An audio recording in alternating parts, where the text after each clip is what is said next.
अभी थोड़ी देर पहले की बात है, मेरे एक पागल दोस्त ने मुझसे एक सवाल पूछा। एक्चुअली एक नहीं, उसने 6 सवाल पूछे। 6 के 6 सवाल बड़े ही अटपटे और पेचीदे। और मेरे सामने एक शर्त रखी सवाल पूछने से पहले, यदि तुमने इनमें से एक भी सवाल का जवाब सही दे दिया तो तुम्हें मैं 500 रुपए इनाम दूंगा, और यदि तुमने 6 के 6 सवालों का जवाब सही दे दिया तो मैं तुम्हें 3 नहीं 5,000 रुपए दूंगा।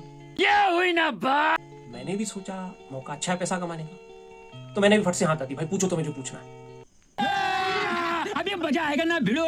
उसने पहला प्रश्न किया, एक हाथी के सामने 12 केले रखे हुए हैं, उसने 11 केले खा लिए, एक केला क्यों नहीं खाया? मैंने उससे कहा उसमें कौन सी बड़ी बात है, हो सकता है 11 केले खाने के बाद उसका पेट भर गया होगा, या हो सकता है एक केला खराब हो। उसने कहा दोनों जवाब गलत है। मैंने कहा फिर सही जवाब क्या है? उसने कहा सही जवाब है एक केला प्लास्टिक का था। थोड़ी देर के लिए मेरे मन में आया मैं उसके मुंह पे जोर से एक मुक्का मारूं, पर बात थी 500 रुपए प्रति प्रश्न की। बात तो सही है। उसने दूसरा प्रश्न पूछा, इस बार असली 12 केले हाथी के सामने रखे हुए, हाथी ने क्यों नहीं खाए? मैंने कहा हो सकता है हाथी की तबीयत खराब हो, उसे सर्दी जुकाम हो गया हो, उसे एसिडिटी भी हो सकती है, या हो सकता है उसे लूज मोशन हो गए हो। उसने कहा नहीं, इस बार हाथी प्लास्टिक का था। उसने तीसरा प्रश्न पूछा, इस बार केले भी असली हैं और हाथी भी असली है, फिर भी उसने केले क्यों नहीं खाए?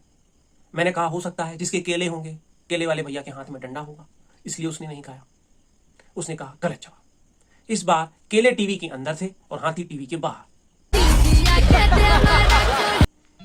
मैंने कहा भाई ये कैसे अटपटे सवाल पूछ रहा, थोड़े प्रैक्टिकल सवाल पूछो। उसने कहा 500 रुपए चाहिए तो ऐसे ही सवाल। उसने चौथा प्रश्न पूछा, इस बार हाथी भी टीवी के अंदर है और केले भी टीवी के अंदर है, फिर भी उसने केले क्यों नहीं खाए? मैंने कहा हो सकता है टीवी छोटी होगी। उसने कहा नहीं, इस बार दोनों अलग अलग चैनल पे थे। मैंने कहा भाई मुझे नहीं चाहिए तेरे 500 रुपए, तू ही रख। इतने में ही साले ने 5वां प्रश्न भी पूछ लिया। उसने कहा इस बार हाथी भी असली है, केले भी असली है और दोनों टीवी के अंदर सेम चैनल पे हैं, फिर भी उसने केले क्यों नहीं खाए? मैंने कहा हो सकता है हाथी का मूड ऑफ हो। उसने कहा नहीं, इस बार टीवी ऑफ थी। मैंने कहा अब किसी भी सवाल का जवाब नहीं दूंगा। उसने कहा 6वां प्रश्न है, आखिरी प्रश्न है, इसका जवाब दे दे, ये मैथमेटिक्स से रिलेटेड है, इसका उत्तर तुझे पक्के में आता होगा। मैंने कहा तो पूछ।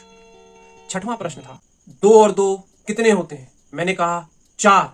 मेरे दोस्त ने कहा नहीं 5। मैंने कहा वो कैसे? उसने कहा गलती से।